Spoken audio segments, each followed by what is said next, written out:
उत्तर प्रदेश जनपद के गोरखपुर में मीडिया में खबर का प्रकाशन होने से विद्यालय मैनेजमेंट जाग गया और छात्रा पंखुड़ी का एडमिशन कर लिया गया। आपको बता दें कि 2 दिन पूर्व विद्यालय मैनेजमेंट ने एडमिशन लेने से मना कर दिया था। छात्रा पंखुड़ी का परिवार बड़ा ही दुखी हो गया था। उसके बाद मीडिया में खबर प्रकाशन हो गई। बता दें कि आर्थिक संकट से जूझ रहे पंखुड़ी का परिवार बच्ची को आगे पढ़ाई करने में असमर्थ महसूस करने लगा। अपने सपनों को पंख लगाने के लिए पंखुड़ी का परिवार विगत दिनों मुख्यमंत्री योगी आदित्यनाथ के जनता दरबार में फीस को लेकर पहुंचा था। मुख्यमंत्री ने पूरे तरीके से आश्वस्त किया था कि बेटी की पढ़ाई में आर्थिक संकट नहीं आने दिया जाएगा। बेटी जहां तक पढ़ाई करना चाहे उसका खर्च मुख्यमंत्री योगी आदित्यनाथ खुद उठाएंगे। मुख्यमंत्री के आश्वासन के बाद जब परिवार पक्की बाग स्थित सरस्वती विद्या मंदिर एडमिशन के लिए गया तो वहां विद्यालय प्रशासन ने बिना फीस के एडमिशन लेने से असमर्थता जताई। इतना ही नहीं, छात्रा पंखुड़ी का आरोप है कि प्रिंसिपल और टीचर ने उसकी माता पिता को बेइज्जत भी किया। घर वापस आने पर पंखुड़ी खूब रोई। यह खबर जब मीडिया तक पहुंचा तो मीडिया कर्मी पंखुड़ी के घर पहुंचे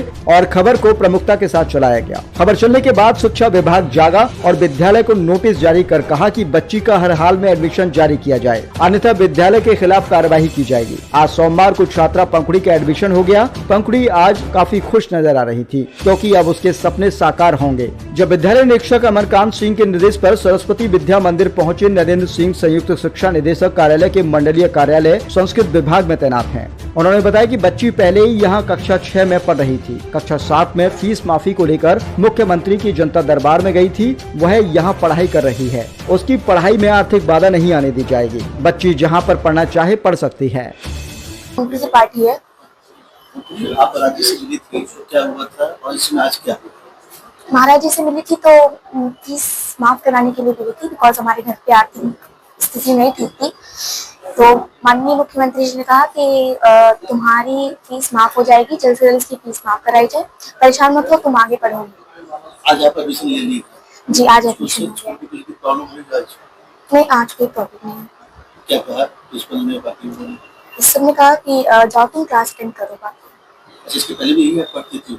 जी, 6th क्लास में पढ़ी। किस क्लास में शुरू आज आपका? 7th। खुश हो आप? थैंक यू बोलो। हाँ, बहुत खुश हूँ। मैं माननीय मुख्यमंत्री जी को भी थैंक यू कहूँगी।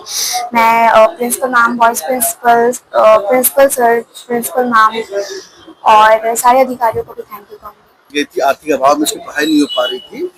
महाराज जी ने आश्वासन दिया था लेकिन स्कूल प्रशासन ने उसको एडमिशन नहीं लिया था और आज एडमिशन की बात आ रही है। क्या है पूरा मामला? देखिए, उसमें बच्ची कक्षा 6 में ही पढ़ती थी और अपने किस सोच के कारण जो है माननीय मुख्यमंत्री जी के जनता दरबार में वो गई थी। आज प्रिंसिपल साहब से वार्ता हुई, कल भी वार्ता हुई थी, तो उन्होंने बताया कि नहीं, ऐसी कोई बात नहीं है। वो बच्ची आज की तारीख में कक्षा 7 में नामांकन हुआ है, वो कक्षा 7 में अनुरत पढ़ रही है। तो जो ये मामला आ रहा था कि उसका एडमिशन भगा दिया गया था, नहीं, कहीं से ऐसा कोई प्रकरण ऐसा नहीं था। फीस की बाध्यता नहीं सामने आ रही थी।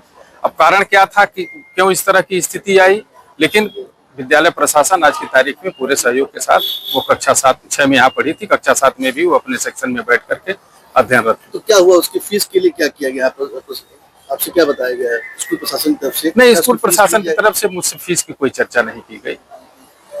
उसकी फीस माफी हो जा रही है कि उसको देना पड़ेगा फीस? नहीं, ये चूंकि विद्या भारती संस्था के द्वारा यह संचालित होता है। प्रिंसिपल साहब का यह है कि विद्या भारती परिषद के उस संस्था के सामने उस बात को रखी जाएगी और जैसा निर्णय हो जाएगा। लेकिन ये उन्होंने आश्वासन पूरी तरह से दिया कि बच्ची अब अनुरत यहाँ पर अध्ययनरत रहेगी। आर्थिक अभाव में उसकी पढ़ाई नहीं, आर्थिक अभाव का कारण आएगा ही नहीं उसी शिक्षा में। क्या नाम है आपका? मैं नरेंद्र सिंह और डीआई साहब के निर्देश पर मैं प्रिंसिपल साहब के पास आया था। मैं उसमें संयुक्त शिक्षा निदेशक कार्यालय में मंडलीय उप निरीक्षक संस्कृत पद पर कार्यरत हूँ।